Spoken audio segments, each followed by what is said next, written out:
Halo, saya Dr. Leo. Selamat datang di channel Malpractice Makes Perfect, channel tentang ilmu hitam dunia kedokteran.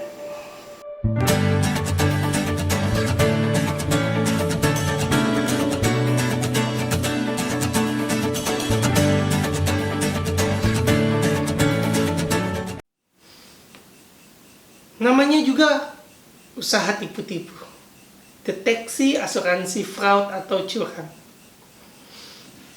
Ya, namanya juga usaha tipu-tipu, politik, perdukunan.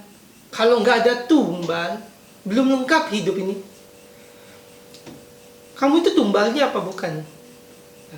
Menjawab pertanyaan ini, kamu harus merenung dulu. Di dalam sistem asuransi kamu, jaminan kesehatan kamu itu komoditas atau customer. Contohnya Facebook. Kalau saya pakai Facebook, saya nggak pasang iklan, saya komoditas. Sayalah yang diperjualbelikan oleh Facebook. Tapi kalau saya pasang iklan, saya customernya Facebook. Saya membeli jasa Facebook. Nah, di sistem kesehatan Anda ini apa? Anda komoditasnya yang diperjualbelikan, atau Anda pelanggan yang menggunakan jasanya? Saya akan bahas ciri-ciri asuransi atau jaminan kesehatan yang curang, yang siap untuk menggadaikan hidup Anda, entah demi mendapatkan keuntungan lebih atau menghindari kerugian. Ini menghindari kerugian bukan berarti dia baik. Kalau Anda yang dikorbankan kan tetap salah. Nomor 1, tidak menghargai fakta medis. Jadi asuransi yang fraud atau curang tidak menghargai fakta medis, tidak menghargai perkembangan ilmu pengetahuan dan teknologi. Nah, tidak menghargai ini bukan berarti tidak menanggung. Bukan itu translasinya saya. Bukan itu yang mau saya sampaikan, bahwa dia tidak menghargai fakta medis. Yang saya sampaikan adalah dia bahkan, asuransi ini bahkan tidak bisa mengakui suatu fakta medis. Jadi tidak menghargai dalam arti tidak mengakui. Kalau kamu tanya asuransinya, dok sakit, dokter atau siapapun yang duduk sebagai bagian medis di asuransi tersebut, ada fakta medis ini, pasien ini butuh obat ini, benar apa salah? Dia nggak bisa jawab. Dia nggak bisa bilang iya, dia nggak bisa bilang tidak. Nah, itu maksud saya, dia tidak menghargai fakta medis. Kan sebenarnya kalau asuransinya jujur, kalau asuransinya jujur, dia akan bilang, oke, saya setuju dengan fakta medis ini, tapi polis kamu tidak termasuk di fakta medis ini. Jadi kamu bayar polis, bayar premi, tidak include, tidak masuk dalam pengobatan ini. Tapi pengobatan ini tidak salah, malah lebih bagus, tapi perlindunganmu nggak masuk. Selesai. Tutup kasus kan. Kalau asuransi swasta kan jawabnya gampang. Nah, kalau asuransinya fraud, jawabnya bakal, kita kembalikan ke dokternya. Maksudnya apa? Bilang iya susah banget ya. Contohnya, dapagliflozin merupakan obat yang aman dan efektif untuk pasien diabetes tipe 2. Ini udah fakta. Kamu cari di internet gampang, pasti benar. Nah, asuransi yang fraud ini, kalau kamu tanya petugasnya, dia nggak akan bisa bilang iya atau enggak.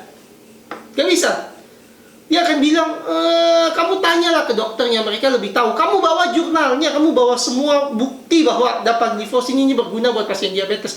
Tidak akan pernah dia bilang iya.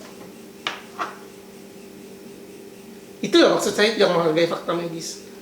Dia selalu bilang kembalikan ke dokternya. Kenapa? Karena kalau dia menghargai fakta medis, dia terlanjur ngucapin ke masyarakat, yang ke kliennya dia, bahwa dia akan menanggung sesuai kebutuhan pasien. Begitu kebutuhan pasien itu agak mahal, dia nggak berani bilang itu kebutuhan pasien, meskipun fakta medisnya itu kebutuhan pasien. Dia curang dalam arti dia tidak mau bertanggung jawab atas janjinya dia.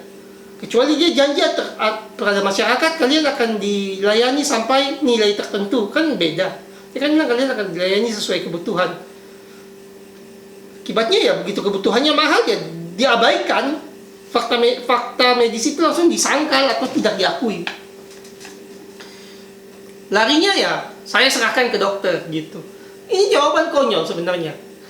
Kalau kamu nanya kayak petugas asuransi gitu, kamu udah bawa buktinya ini, kamu bukan cuma datang tangan kosong, kamu udah bawa penelitian, mungkin kamu bahkan bawa tanda tangan dari ahlinya diabetes bahwa dapat difosin aman, kamu bawa tanda tangan dari rektor fakultas kedokteran dapat difosin aman, asuransinya nggak akan ngakuin itu aman.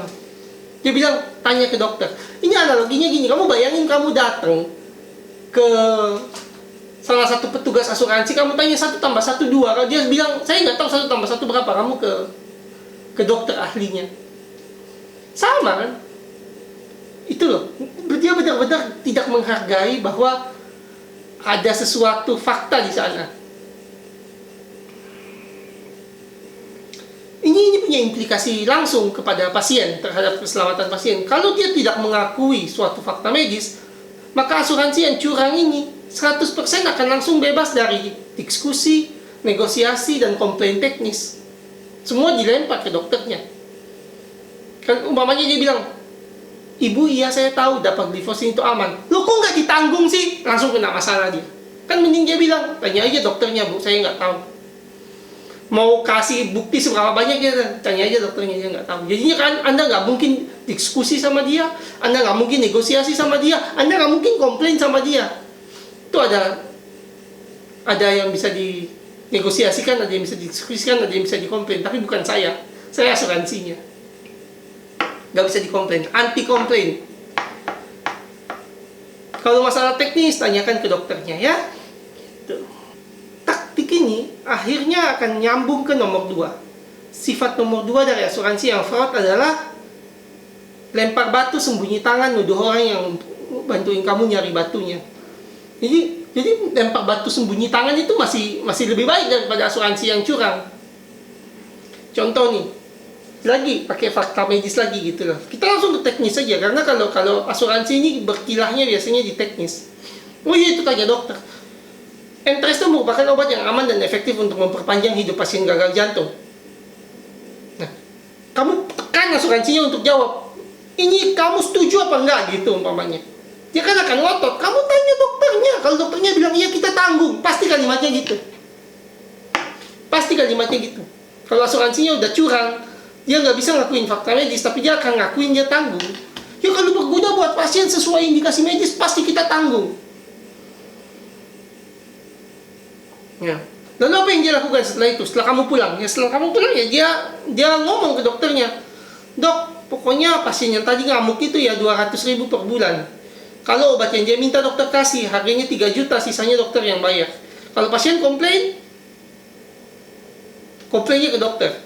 Kalau sampai pasien itu viral bahwa dia harus bayar lebih atau obat yang dia butuhkan nggak ditanggung,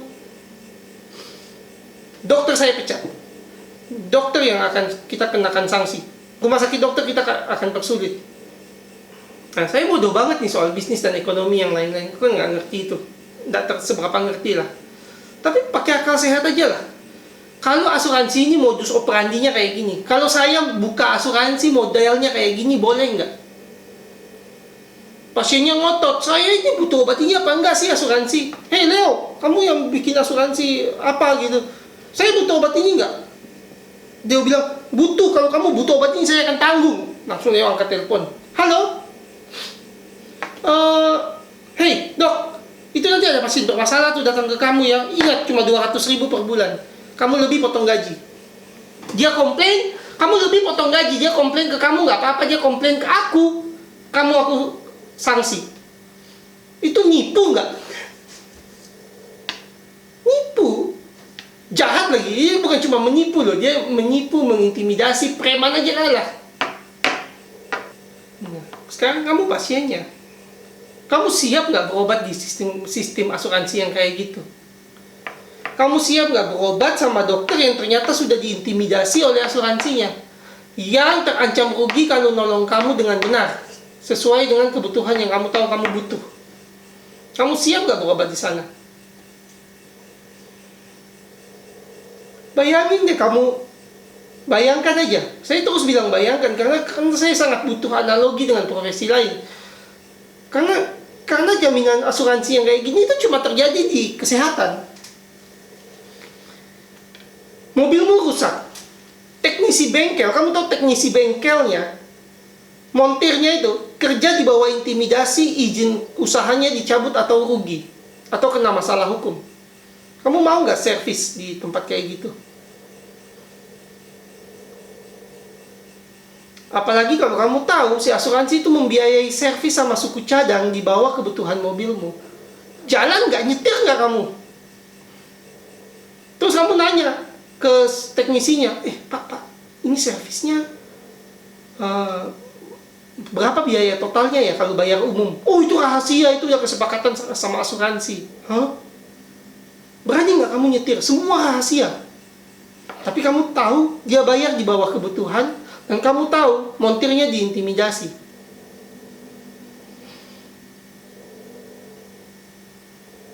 Ini kan kalau ada asuransi mobil kayak gini kan pasti kamu laporin ke polisi.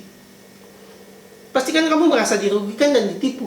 Sama mobil kamu nggak berani nyetir yang kayak gini. Sama kesehatan orang, kita itu ginikan. Kita itu ginikan kesehatannya orang. Saya sakit, dokter saya kalau ngobatinya makin bagus, makin rugi dia. Kalau makin banyak tes, makin rugi dia. Aduh, gimana nih, saya sakit nih. Gak apa-apa, enggak ya. Terus bayarnya gimana ya? Di bawah yang seharusnya, mau gimana lagi pakai asuransi itu. Ya kan nipu. Masih di masalah mobil. Terus selesai kan? Selesai itu ya kamu nyetir mobilmu pulang dari bengkel. Tengah jalan, mobilmu mogok. Kamu kan tahu dia bayar, asuransinya itu bayarnya fraud di bawah kebutuhan mobilmu. Kamu juga tahu montirnya kerja di bawah intimidasi. Kan kamu nggak mungkin komplain ke mereka kan? Kamu komplain ke asuransinya. Terus dia bilang apa? Komplain dong ke montirnya, kan dia yang perbaiki mobilmu. Gitu loh tekniknya asuransi yang fraud itu. Dia lempar batu, dia bayar di bawah kebutuhan, dia sembunyi tangan, dia nggak mau tanggung jawab. Mobilmu mogok, dia suruh orang yang bantu nyarikan batu buat dia lempar itu, yang dia suruh orang yang ngelayanin kamu itu yang kamu marahi, jangan dia. Dia mah suci.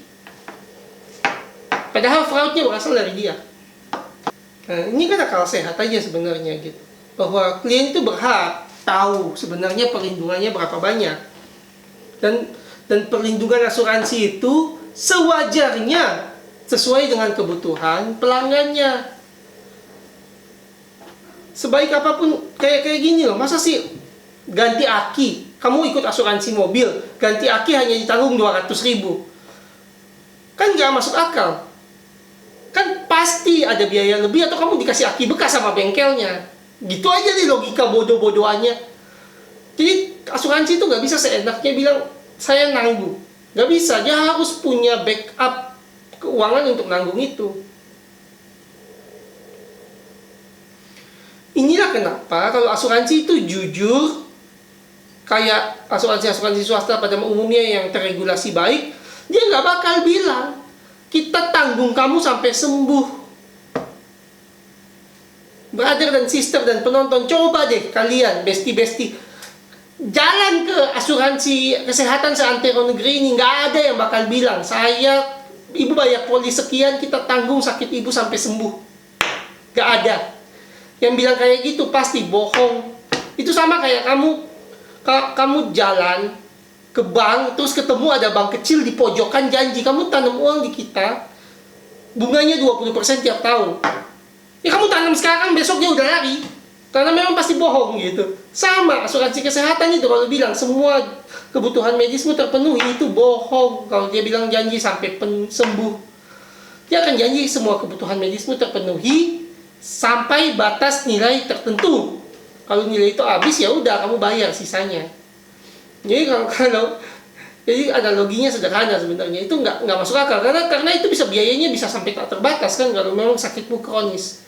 Dan itu risikonya tidak bisa dihitung. Dan kalau kamu tanya ya sederhana kan, dia bilang ya kalau lebih ibu bayar. Sedangkan asuransi fraud, kalau kamu nanya kalau lebih gimana, oh nggak mungkin lebih, sudah kita sesuaikan kok, ini pasti cukup. Itu udah pasti bohong. Itu bedanya juga asuransi. Kalau asuransinya beneran, kamu nanya, Pak, tanggungannya sampai 1 miliar. Kalau saya, biaya pengobatan saya 1 miliar 10.000 gimana? Ya langsung agennya bilang 10.000-nya Bapak bayar. Nah, tapi kalau asuransinya bodong, asuransinya tipu-tipu, curang, kamu nanya, yakin ya coverannya itu terpenuhi? Berapa sih coverannya? Saya tenang, coverannya itu udah kita atur, pasti terpenuhi. Itu bohong udah pasti. Karena kan pertama harga tiap rumah sakit beda. Kedua, dia bahkan dia nggak tahu kasus medis mau apa, dia udah bisa jamin kayak gitu. Yang mencurigakan, dia nggak tahu rumah sakit yang kamu kunjungi, dia nggak tahu masalah medismu, tapi dia bisa jamin sembuh. Cuma Tuhan yang bisa gitu kan, sama asuransi yang tipu-tipu ini. Nomor 3, kamu disuruh yakin dan percaya sama dokter mereka. Nah, dokter ini kan profesional. Artinya informasi yang diberikan dokter itu tidak dipengaruhi klien percaya sama dokter atau enggak. Dan klien berhak tidak percaya pada profesional yang dibayarnya. Ibu bayar konsultasi sama saya, bapak bayar konsultasi sama saya. Bapak nggak percaya saya, masa saya marah? Kan haknya bapak. Atau bapak bayar pengacara, bapak nggak percaya sama beliau, kan haknya bapak. Bapak sewa tukang pipa, bapak nggak percaya sama beliau, kan haknya bapak. Tapi kalau bapak ikut asuransi yang fraud, bapak wajib percaya.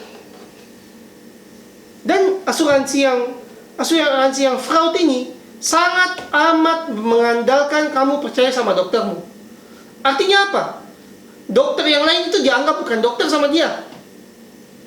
Fakta medis yang tidak keluar dari mulut ucapan doktermu itu dianggap tidak sah sama dia.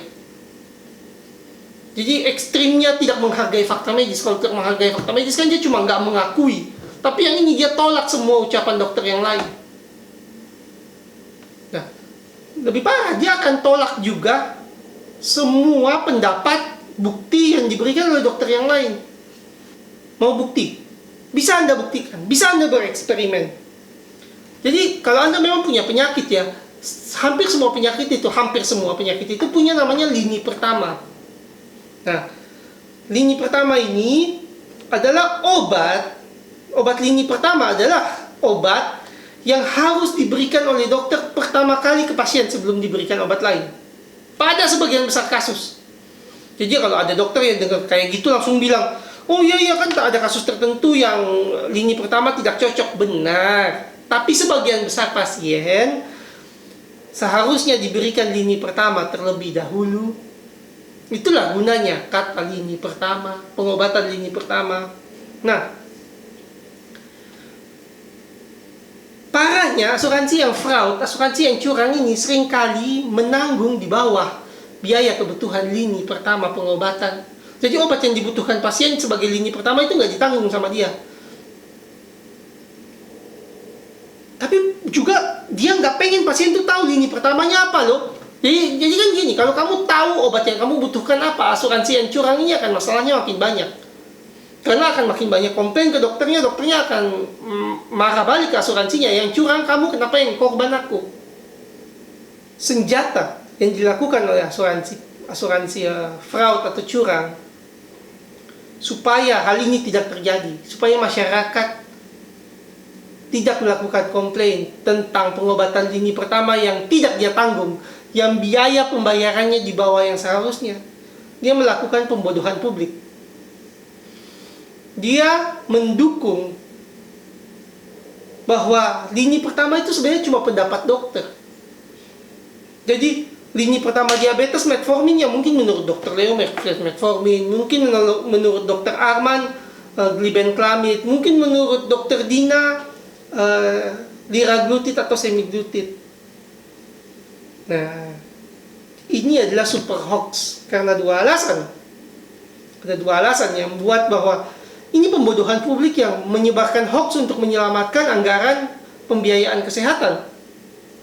Karena kalau masyarakat percaya bahwa lini pertama itu pendapat dokter, ucapan dokter yang berbeda itu tidak dianggap sebagai anomali, dianggap sebagai kelaziman.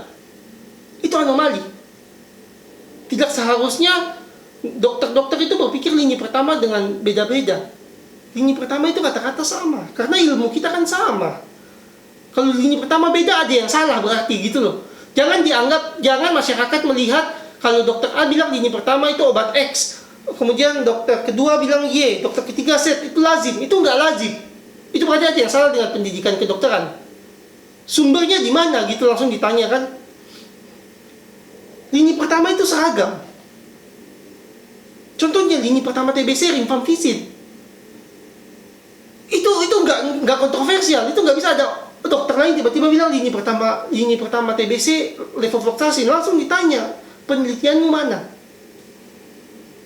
Nah, lini pertama itu tidak boleh beda. Itu hoax yang sangat dan kenapa tidak boleh beda? Karena bukan pendapat dokter. Jadi ketika saya mengatakan lini pertama diabetes adalah metformin, itu bukan pendapat saya. Itu hasil penelitian, itu hasil pendidikannya saya. Itu hasil hasil pembelajaran yang harusnya seragam seluruh dokter. Terapi lini pertama itu bukan pendapat dokter karena ada dua alasan kuat. Pertama, terapi lini pertama mudah ditemukan.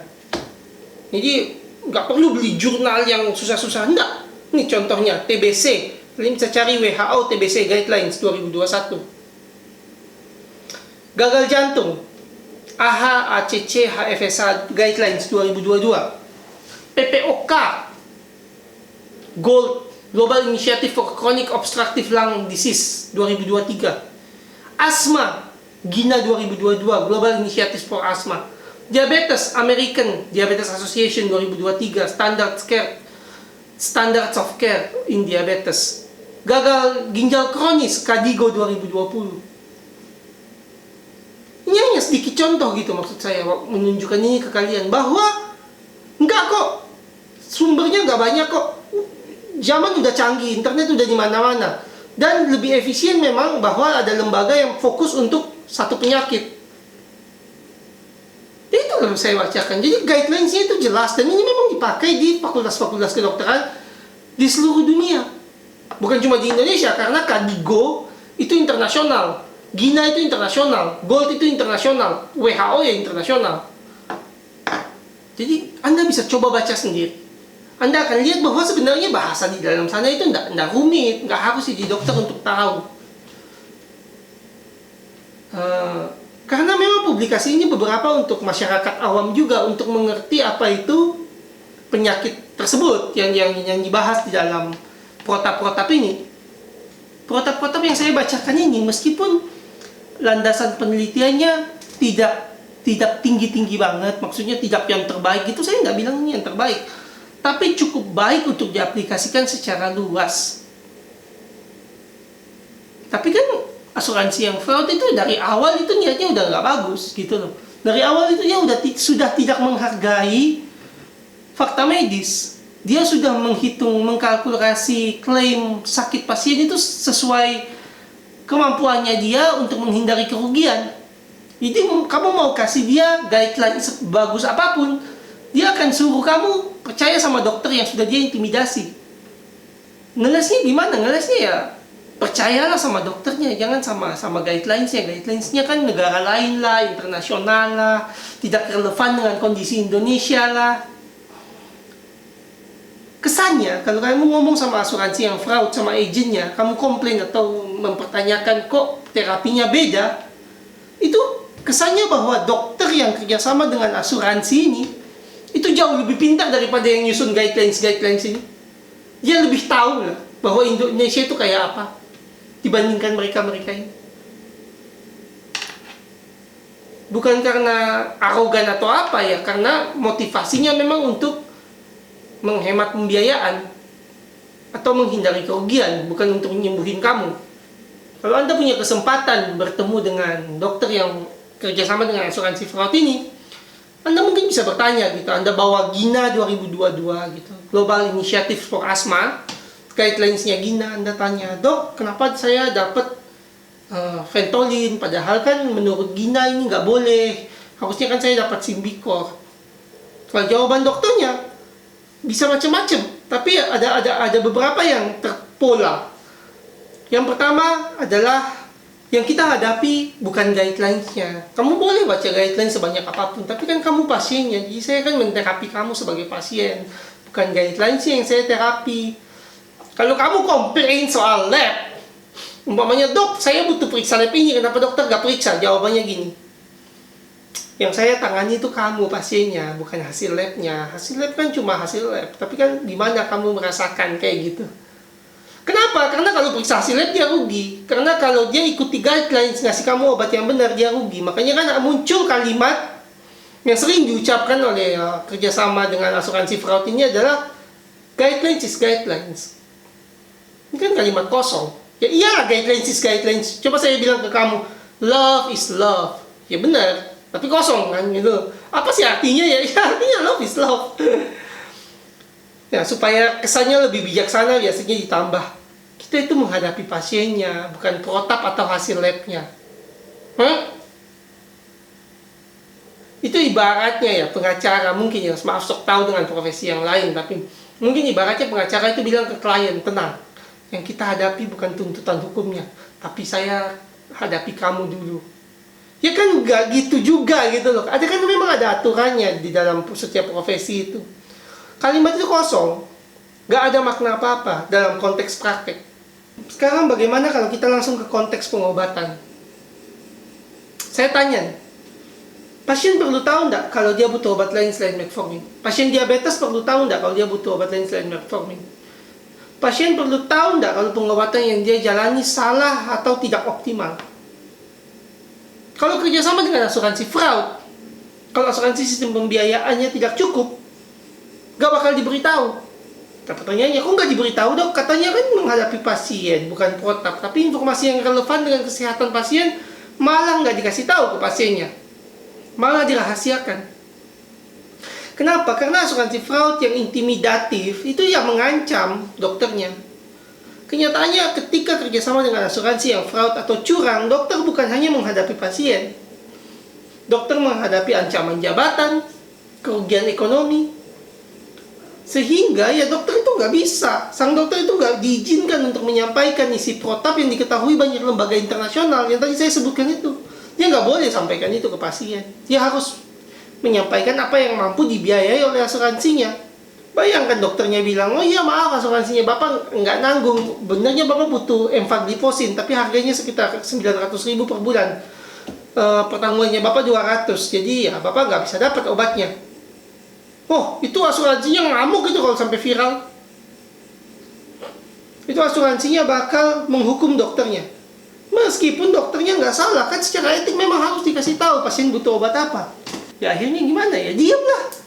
Daripada dihukum sama asuransinya kan. Ditanya sama juniornya, responnya gimana? Tersinggung lah, merasa diserang. Padahal juniornya cuma tanya, dok kan di guidelines ada, kok nggak dikasih? Ngamuk. Gimana coba menjelaskan ke junior? Gimana kamu jelasin ke koas, ke mahasiswa? Saya terpaksa membahayakan pasien tanpa menyampaikan kepada pasien karena pembiayaan kurang dan jabatan saya terancam kalau saya bilang pembiayaannya kurang kepada pasien. Itu pelanggaran etik dan pelanggaran hukum dipakai jadi satu dalam satu jawaban. Kan nggak mungkin dijelaskan kayak gitu.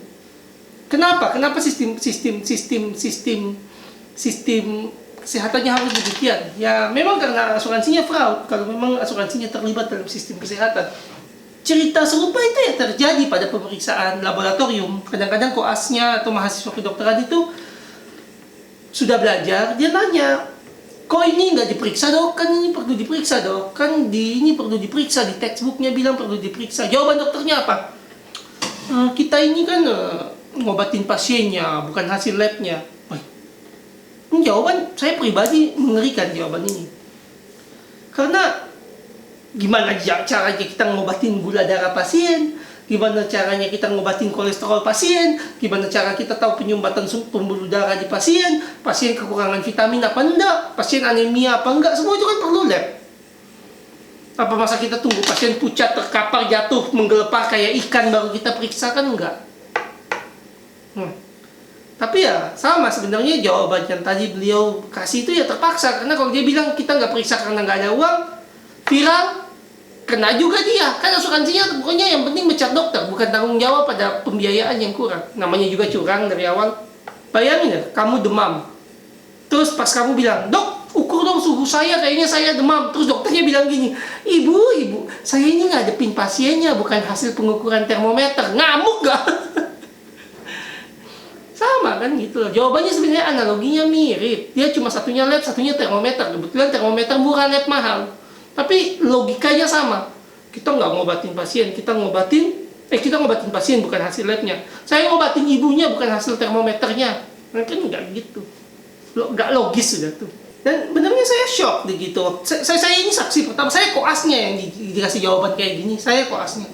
Waktu saya koas itu saya dikasih jawaban oleh ahli hormon bahwa, "Dek, kita ini di sini bukan ngobatin hasil lab, kita di sini ngobatin pasiennya." Dan saya mikir gitu, ahli hormon ini kan kerjaannya dengan penyakit-penyakit yang kalau gejala udah muncul, gangguan hormonal. Itu kalau gejala udah muncul, seringkali itu kerusakan organ sudah terjadi. Dan beberapa dari kerusakan ini bersifat permanen. Jadi kalau attitude-nya kita, atau perlakuannya kita, atau pola pikirnya kita bukan ngobatin hasil lab, tapi ngobatin pasien. Artinya kan kita nunggu pasien itu mengeluhkan ada sesuatu. Nah, kalau pasien sudah mengeluhkan ada sesuatu di bidang endokrin, biasanya sudah terjadi cacat. Misi pencegahan itu tidak ada. Padahal kan mencegah lebih baik dari mengobati. Terutama di bidang endokrinologi, terutama di bidang hormonal. Yang memang kita obati itu adalah hasil labnya. Kenapa? Karena kalau gejala atau pasiennya sudah mengeluh, itu artinya sudah terlambat. Atau mungkin ada yang terlambat. Ironis sih saya dengar ini dari beliau, jadinya saya agak gimana gitu, shock yang nggak habis pikir lah kira-kira. Waktu jadi koas, sekarang kan saya sudah mengerti bahwa posisi beliau terjepit. Kalau nggak jawab gitu mau jawab apa? Saya rasa solusi dari praktek asuransi yang fraud ini untuk kepentingan dan kebaikan bersama ya video yang seperti ini. Jadinya saya mengkomunikasikan kebutuhan pasien langsung kepada pasien. Jadi pasien tahu kalau dia dapat kebutuhan medisnya terpenuhi apa enggak. Kan zaman sudah berubah, kita sudah tidak lagi 100% mengandalkan otoritas dokter. Dokter tetap penting, tapi klarifikasi fakta itu sekarang jauh lebih gampang. Jadi kita sebagai profesional sudah tidak bisa bersembunyi di belakang gelar. Kita punya gelar, artinya kita punya tanggung jawab untuk menginformasikan kepada klien kita apa yang dia butuhkan, tanpa melihat siapa yang berada di belakang klien tersebut. Karena kan bagaimanapun pasien itu kan bukan komoditas. Pasien itu adalah customer, adalah pelanggan. Ya, semoga kita masih bisa berpikir seperti itu, sehingga kepentingan pasien nomor satu, bukan kepentingan asuransinya. Gitu. Alasan nomor dua, kan tadi alasan nomor satu itu kan dia bilang, ya ini yang kita hadapi bukan guidelines-nya tapi pasiennya. Tapi kalau itu nggak mempan, alasan nomor dua, Dek, ini itu di Indonesia bukan di Amerika. Jadi kamu pakai protap Amerika itu malah rugi kita, dibodohi orang barat kayak gitulah kira-kira, nada-nada bahasanya agak-agak xenophobe gitu. Yang tadi saya bilang, balik lagi, TBC, WHO itu internasional guidelines-nya, protapnya internasional. Asma, gina itu internasional, bukan Amerika. Diabetes ada, itu Amerika. Ginjal, Kadigo itu bukan Amerika. PPOK, Gold 2023 itu bukan Amerika.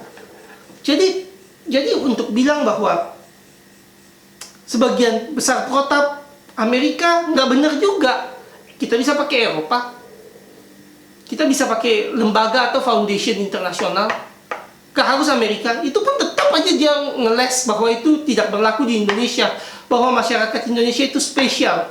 Spesialnya di mana dia ngamuk, nggak bisa jelaskan. Pokoknya jangan pakai yang Amerika, mahal. Kebutuhan pasien di Indonesia dan di Amerika beda. Ya, soalnya kalau saya sakit, kambing saya. Kalau orang Amerika sakit orang, jadi obatnya beda.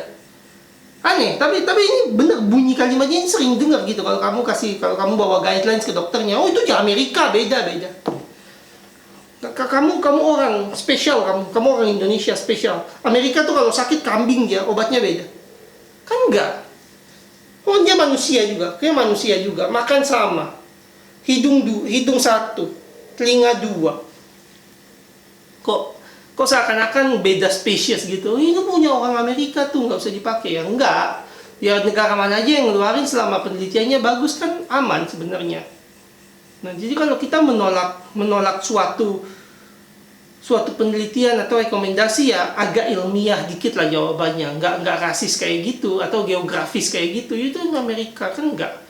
Ya memangnya penelitian mereka salah? Jangan salah. Guidelines Amerika itu banyak yang penelitiannya lemah dipakai juga.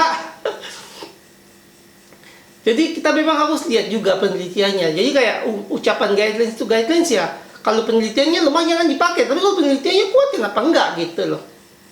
Pada akhirnya kan sumber ilmu yang valid itu tidak melihat geografis, tapi melihat metode penelitian, melihat apa yang diteliti, kualitas tes, seperti itu. Bukan geografis. Selanjutnya, terapi lini pertama itu secara ilmiah susah disangkal sebenarnya. Jadi waktu kamu datang gitu, kamu bilang, dokter, saya butuh sumatriptan untuk migrainnya saya. Dokternya bilang, enggak, kamu nggak butuh sumatriptan. Kamu butuhnya tramadol umpamanya. Nah, kalau kamu Google, lini pertama dari pengobatan migrain itu kan sumatriptan. Kenapa sih sumatriptan jadi lini pertama? Apa karena dia nggak ada yang bilang dia salah? Enggak, bukan kayak gitu. Terapi lini pertama itu sebenarnya adalah terapi yang sudah banyak diserang oleh peneliti-peneliti. Jadi ada obat muncul, nama obatnya sumatriptan umpamanya.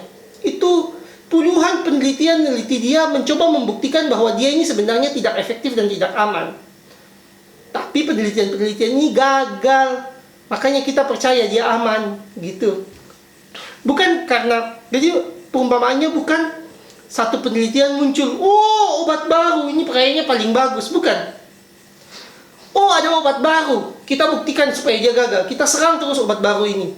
Nah semakin banyak penelitian yang mencoba membuktikan dia gagal dan ternyata tidak terbukti gagal, membuktikan bahwa dia berhasil. Nangkep ya maksud saya ya, bahwa terapi lini pertama itu bukan karena satu penelitian, wah disponsori oleh satu perusahaan farmasi besar, ini loh obatnya. Enggak. Bukan kayak gitu. Satu muncul, ini loh kayaknya obatnya. Kayaknya ini obatnya deh. Coba kasih ke pasien. Terus kompetitornya itu bikin penelitian. Bikin banyak penelitian, ini obat salah nih, ini racun nih, ini enggak. Nah begitu penelitiannya keluar, oh ternyata nggak terbukti. Berarti apa? Obatnya benar. Jadi cukup 2-3 penelitian yang bisa membuktikan terapi lini pertama salah untuk menggugurkan lini pertama. Jadi ketika pasien datang membawa sumber yang mengatakan bahwa terapi untuk sakitnya dia dari lini pertamanya ini, itu artinya kemungkinan memang dia butuhnya itu, dan itu yang paling efektif dan paling aman. Di luar masalah pembiayaannya, maksud saya ini dalam konteks keilmiahan, bahwa terapi lini pertama itu sulit sekali disangkal sebenarnya. Sulit sekali untuk dikatakan tidak efektif atau tidak aman, karena sudah terlalu banyak yang mencoba dan gagal. Ciri nomor 4 dari asuransi yang fraud atau curang, pembiayaan tidak transparan dan terkesan dirahasiakan. Jadi ini keanehan asuransi yang curang, cuma asuransi yang curang yang melakukan. Karena kalau kamu pakai asuransi swasta gitu ya, apa aja, kamu masuk rawat inap, kamu nanya, saya ditanggung berapa sih? Langsung agennya bilang, kamu ditanggung sekian. Begitu kamu masuk rawat jalan, ketemu dokter di rawat jalan, kamu nanya, berapa obat saya ditanggung? Langsung dikasih tahu, batasannya berapa. Jadi itu nggak rahasia gitu loh. Kalau di swasta tuh malah agennya itu tahu haknya tiap kliennya itu berapa. Tapi kalau kamu ikut asuransi yang fraud ini akan bilang, halo, ini saya masuk rumah sakit nih, berapa ya pertanggungan saya? Bu, itu udah dibicarakan sama rumah sakitnya, tenang aja ibu, nggak usah bayar apa-apa. Tapi berapa pertanggungan saya? Nggak bu, nggak bisa, itu rahasia. Oh, oke. Rawat jalan juga sama. Halo, berapa pertanggungannya saya ya? Biar kalau kurang obatnya saya bisa beli di luar. Oh, enggak bu, nggak perlu. Itu obatnya udah cukup, udah sesuai dengan ininya kita, udah sesuai dengan klaimnya kita. Loh, kan jawabannya aneh. Apa sih salahnya memberitahukan kepada klien batasan pertanggungannya dia? Kecuali kamu bermotivasi untuk melakukan kecurangan. Apalagi kalau kliennya tanya, Bu, kalau paket pertanggungan, ini pertanyaannya sangat sederhana. Lagi saya ucapkan kedua kali di video ini. Bu, kalau pertanggungan saya habis, tolong diinfo ya. Agen asuransi itu bakal ngomong kalau dia jujur itu siap. Kalau habis pasti diinfo. Itu hal yang paling sepele yang bisa dilakukan suatu asuransi. Ngasih tahu kliennya kalau pertanggungannya habis. Tapi kalau asuransi fraud gak bakal bisa. Halo, tolong info ya kalau pertanggungan saya habis. Kalau asuransi fraud itu bakal bilang, tenang aja Bu, pertanggungannya nggak akan habis. Sudah sesuai pertanggungannya Ibu sama kebutuhannya Ibu. Padahal dia nggak kerja di rumah sakit loh. Dia itu jauh di call center, tapi dia bisa tahu kayak gitu. Kemampuan mistis call center asuransi fraud itu top. Bisa kerja di dukun manapun itu bisa. Dia bisa meramal sakitnya orang dan biayanya meskipun nggak ketemu. Kenapa? Karena dia tahu dokternya itu akan mati-matian, biayanya cukup. Mau obatnya benar atau salah, yang penting biayanya cukup. Dan kamu nggak perlu tahu, karena kalau kamu tahu kamu ngamuk. Asuransi yang fraud nggak akan respon dengan pertanyaan-pertanyaan yang seperti tadi itu. Dia nggak akan bilang berapa pertanggunganmu, apa yang akan kamu lakukan kalau pertanggunganmu habis, obat yang kamu butuhkan bakal kamu dapat apa enggak. Dia nggak akan jawab. Dia cuma ngomong ke rumah sakit, pasien nggak boleh bayar lagi ya.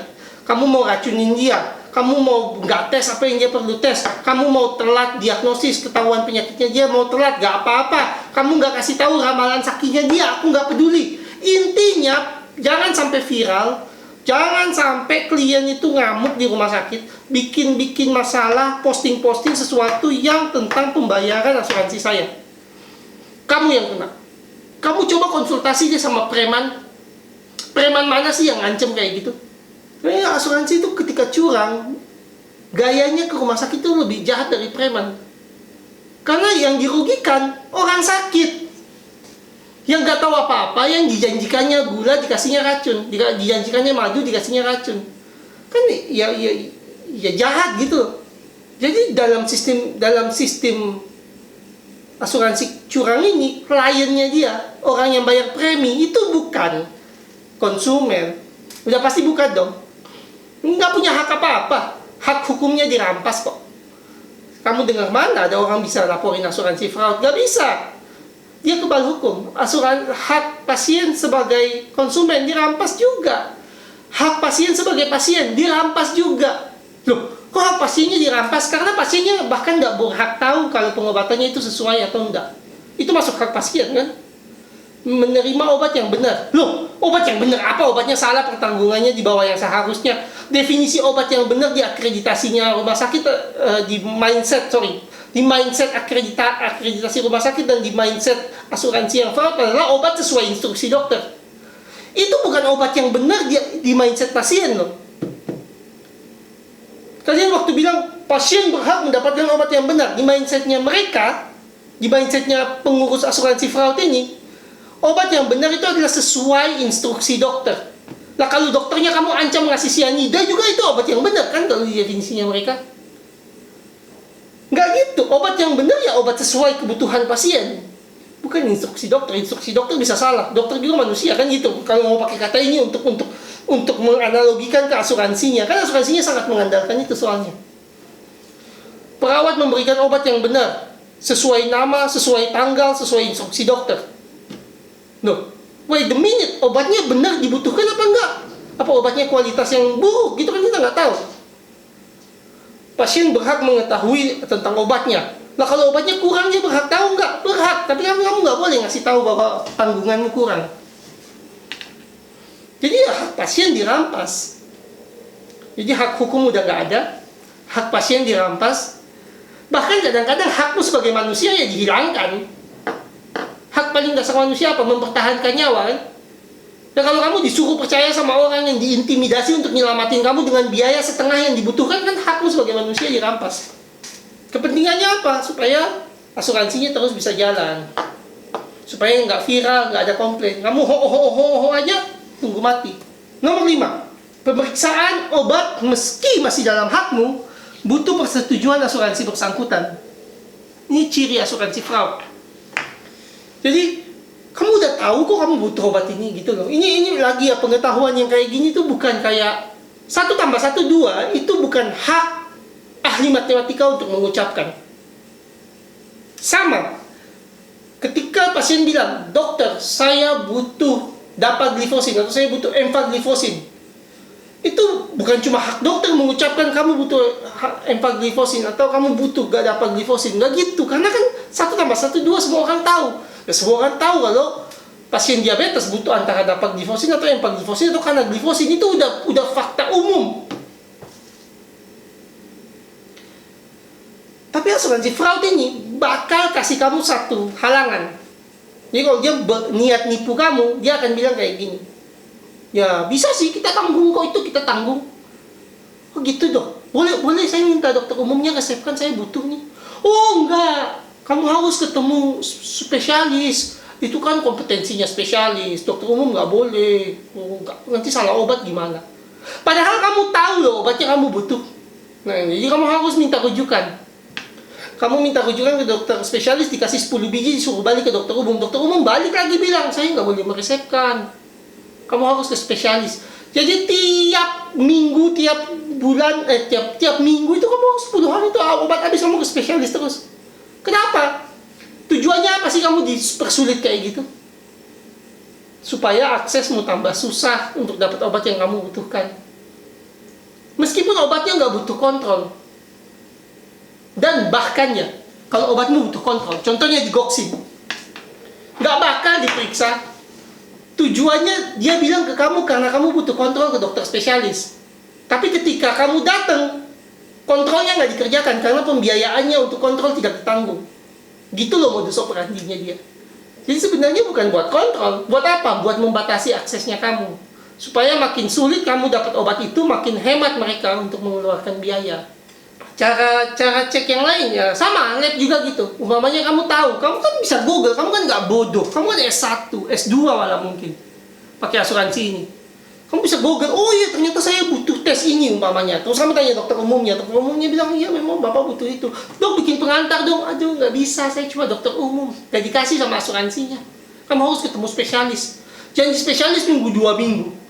Pas ketemu, ACC cek.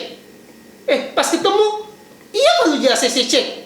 Kalau biaya ceknya besar, kadang-kadang ya nggak dicek. Dibilang, oh bapak belum perlu ini, indikasinya belum ada lah. Meskipun kamu yakin, meskipun kamu tahu bahwa kamu perlu, meskipun kalau kamu ke dokter swasta bilang, bapak perlu cek. Tapi begitu kamu sampai masuk ke sistem asuransi fraud, dia bilang nggak perlu. Nah, kamu ngantri 2 minggu itu ngapain? Supaya membatasi akses. Supaya nggak banyak yang nanya tesnya, supaya nggak banyak yang minta obatnya, meskipun tesnya benar dan obatnya dibutuhkan, atau tesnya dibutuhkan dan obatnya benar. Itu loh model usaha asuransi fraud, membatasi akses. Obatnya super aman, super efektif, tapi karena mahal, kamu harus ketemu super prof spesialis dulu. Dokter umum nggak boleh, nanti kamu mati. Terus dokter umum resepnya apa? NSAID. Iya sama aja, efek sampingnya lebih banyak malah mungkin. Cuma kamu harus paham bahwa si asuransi ini tujuannya bukan untuk kontrol, bukan untuk keselamatannya kamu, tapi ngekat akses kamu kepada pemeriksaan lab dan ngekat akses kamu ke obat, memotong akses, menghilangkan hak akses pasien kepada obat dan tes yang dibutuhkan. Nah, terus ya kalau dilihat video ini kan asuransinya bakal bilang, Dokter Leo, kamu tuh dokter umum, kamu harus menghargai kompetensi dokter spesialis, menghargai kompetensi dokter subspesialis. Oh, saya sangat menghargai. Yang saya tidak hargai itu adalah cara Anda memperlakukan mereka. Asuransi fraud menggunakan dokter spesialis dan subspesialis sebagai alat untuk memotong akses obat pasien. Jadi yang tidak menghargai itu siapa sih gitu? Kalau saya di asuransi swasta, cara menghargainya gimana? Sederhana, dokter umumnya periksa labnya. Nanti labnya itu dibawa ke dokter subspesialis. Jadi saya nggak bilang jangan ketemu dokter spesialisnya. Harus ketemu. Tapi sudah membawa hasil lab yang direkomendasikan. Setelah hasil labnya udah dibawa, meskipun dokter umumnya salah, kan namanya dokter umum. Bodoh kayak saya gini. Ya saya nggak tahu dong keahliannya harus apa yang dites. Saya tes sesuai pengetahuan saya, dibawa ke dokter spesialis. Kalau beliau butuh tes lain atau tes tambahan, beliau kerjakan. Bukan berarti hak pasien terhadap tes dihilangkan di awal. Ya, kalian kan nggak gitu. Kalian bilang dokter umum terlalu bodoh, nggak boleh tes. Dokter spesialis yang berhak tes, terus kalian pesankan dokter spesialis 200.000, kalau enggak kalian potong gaji. Yang nggak menghargai siapa? Yang nggak menghargai kompetensi saya atau kalian yang asuransinya Scout ini. Jadi gak gitu juga gitu loh.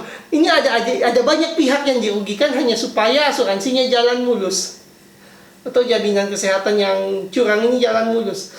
Tapi korbannya banyak. Ya dari profesi iya, dari pasien iya, tapi yang mati ya pasien lah.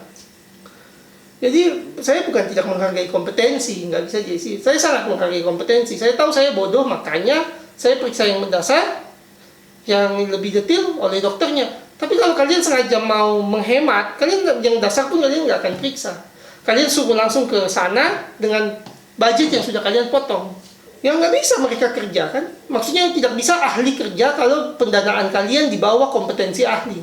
Kalian suruh ahli, kalian bilang ini loh ahli bikin pesawat, terus kalian lempar 20.000 ke mukanya dia suruh bikin pesawat, yang nggak bisa. Artinya apa? Kalian nggak menghargai kompetensinya dia kalau kalian memperlakukan ahli seperti itu. Jadi masalah pertanggungan ini pernah saya alami sendiri gitu. Jadi saya dengan pasien stroke, saya dituduh terlambat CT scan, mencelakakan pasien, sehingga pasiennya maha besar gitulah, buat keributan lah. Ya yang disalahkan jelas saya karena dokter di UGD kan gitu ceritanya. Aturannya di rumah sakit dulu bahwa kalau saya mau CT scan saya harus konsultasi dengan dokter spesialisnya. Instruksi dokter spesialisnya nunggu 3 jam. Ya saya tunggu 3 jam, kan saya dokter umum yang bodoh. Saya masa melawan dokter spesialis, kan nggak mungkin. Saya tunggu 3 jam, pasiennya akhirnya koma, terus ikut besoknya meninggal. Kemudian karena kasus yang besar ini, saya dimarahi di morning report. Which is ya memang saya salah, kan ngapain nunggu 3 jam. Tapi saya bilang saya ikut instruksi dokter spesialis. Saya dimarahin lagi, kenapa kamu nggak lapor saat pasiennya memburuk? Oke, kemudian saya jawab, ya udah dok, kan ini sudah terjadi kerugian, sudah terjadi celaka. Bagaimana kalau dokter tulis hitam di atas putih, indikasi CT scan, tanda tangan, cap, taruh di UGD. Jadi kita itu tahu kapan harus CT scan. Dan saya waktu minta kayak gitu, saya benar-benar kayak, saya bukan nggak ada intensi apa-apa, saya nggak ngerti tentang stroke, saya benar nggak belajar, saya waktu itu cuma magang dan pengen coba melamar residen, jadi saya nggak belajar sampai mendalam kayak sekarang. Saya cuma nggak pengen gitu loh terjadi masalah hukum, jadi saya minta beliau tolong tulis di atas kertas tanda tangan cap bahwa indikasi CT scan apa. Jadi kalau saya konsul, saya tahu gitu apa yang harus saya laporkan supaya saya tidak terjadi lagi pasien meninggal sia-sia kayak barusan gitu lah kira-kira. Tebak respon beliau apa? Ngamuk. Nggak mau dia. Saya ngerti sekarang kenapa dia nggak mau, tapi bayangkan saya jadi dokter magang saat itu, saya bingung. Kok dia nggak mau sih? Apa dia mau pasien selanjutnya mati juga? Kan alurnya akan sama, pasien datang sekarat, saya telepon dia, terus saya tunggu 3 jam, terus pasien meninggal lagi. Lalu saya disemprot lagi gitu kan. Maksudnya kayak jadi lingkaran setan, dan akan bisa selesai kalau dia bikin pernyataan itu. Ya ujung-ujungnya tidak ada alasan dan tidak ada solusi waktu itu. Nah, saya tidak menyalahkan beliau sekarang, karena ternyata memang beliau nggak bisa ngapa-ngapain juga gitu. Dalam konteks yang tadi ya, kenapa sih? Dulu saya nggak ngerti, sekarang saya pelan-pelan ngerti kenapa sih harus nunggu 3 jam kayak gitu. Ini bukan karena ada mens rea atau melis di hatinya saya atau dokter spesialisnya, enggak. Kita nggak ada niat jahat, tapi asuransinya ada. Sistemik. Asuransinya ternyata hanya cover kalau sudah terbukti cacat. Jadi CT scan itu harus cacat baru di cover. Dulu ya, saya nggak tahu sekarang. CT scan itu harus cacat baru di cover. Ya gimana kalau kayak gitu ceritanya? Ya pasien pasti mati karena kita nunggu sampai cacat baru di CT scan. CT scan normal nggak di cover. Ngapain kita CT scan cepat-cepat, orang kemungkinan 3 jam pertama setelah stroke itu hasilnya normal. Sekarang yang jahat siapa? Yang bikin aturan kalau tidak normal, ini bukan cuma CT scan loh ya, yang lain juga ternyata gitu loh. Kalau tidak normal tidak bisa di cover. Kalau normal tidak bisa di-cover.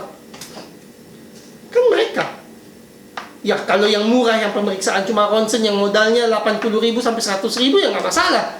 Tapi kalau saya kayak CT scan, MRI yang ratusan ribu, sampai jutaan, kita akan tunggu cacat baru dikerjakan. Kalau memang istilahnya sampai sekarang normal nggak di-cover.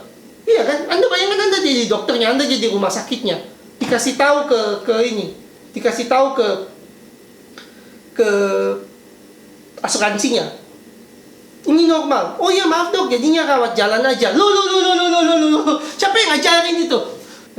Karena apa? Karena asuransi yang fraud, asuransi yang curang, itu lebih takut rumah sakitnya bohong masukkan klaim daripada pasien mati. Pasien mati buat mereka hanya statistik. Tapi kalau satu rumah sakit itu tahu caranya bohongin klaim, mereka bisa rugi miliaran. Jadi mending apa?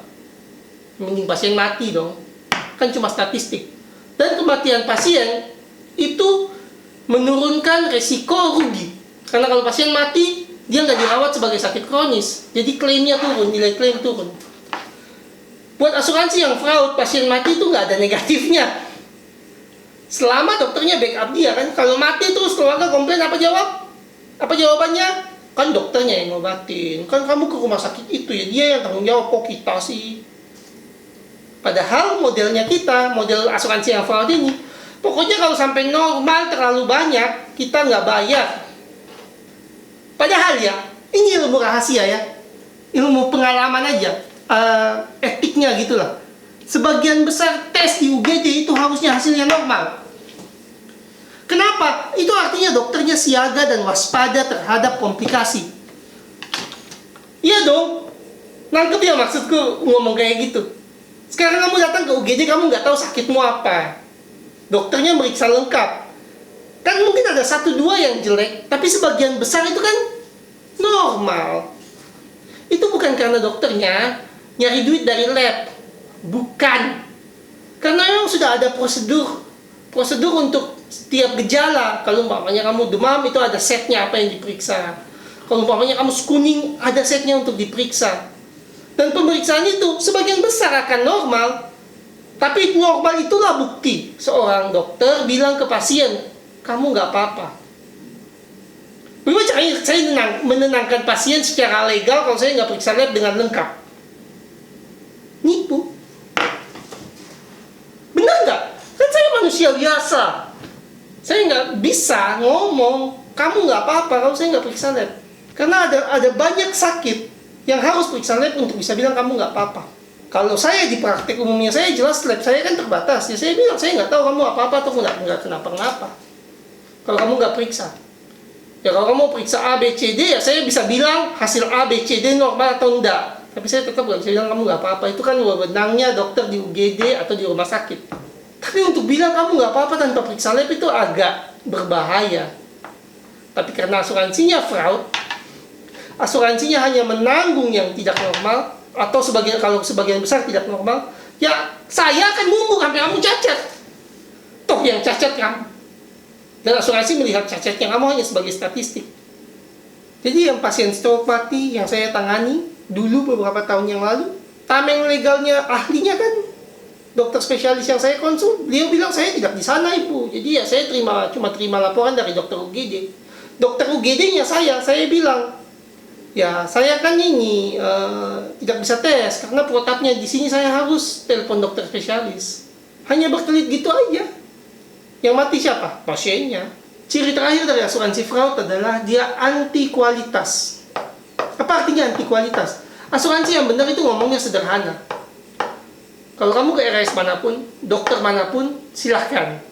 Tapi ya kalau kamu ke dokter atau RS yang nggak kerja sama, rumah sakit yang nggak kerja sama, pembayarannya lebih lama. Gitu aja. Kalau kamu sama asuransi yang curang, kamu nggak bisa ganti dokter. Kamu mau ganti dokter nunggu 3 bulan, nunggu 4 bulan, nunggu 5 bulan, nunggu 6 bulan, nunggu 7 bulan, nunggu tahun depan.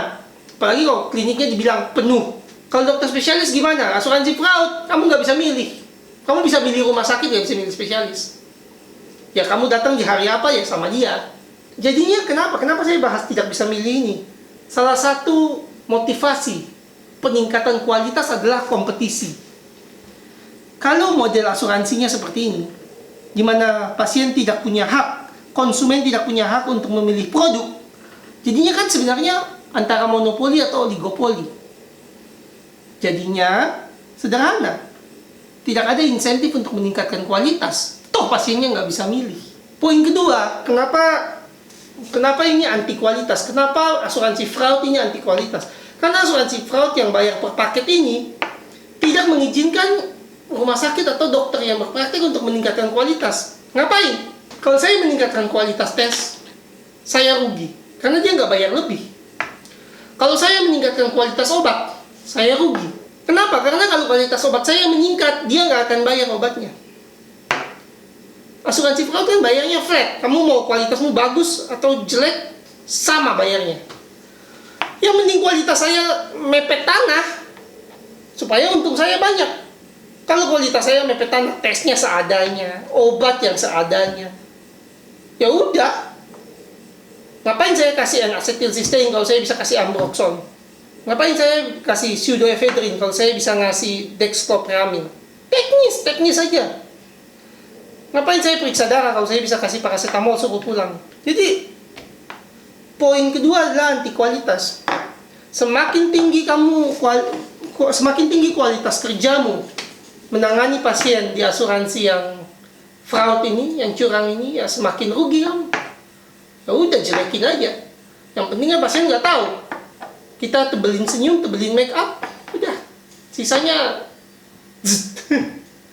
ngapain bisa, kan kalau pegawai saya gini, kalau saya punya rumah sakit, saya nggak punya rumah sakit, tapi kalau saya punya rumah sakit, saya tebelin aja make up, kasih biaya make up, kasih insentif keramahan, tapi kualitas obat sama lab saya kasih di dasar.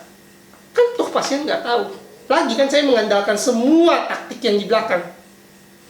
Toh asuransinya kebal hukum. Terima kasih. Terima kasih telah menonton video Malpractice Makes Perfect. Tonton terus. Jangan lupa like, comment, share, dan subscribe. Saya berharap video ini tidak putus. Informasinya hanya di Anda, tapi Anda bisa terus membagikan video-video saya. Semoga dengan dibagikannya video ini, Anda bisa menyelamatkan kesehatan keluarga dan rekanan dan kenalan Anda. Sekali lagi, terima kasih.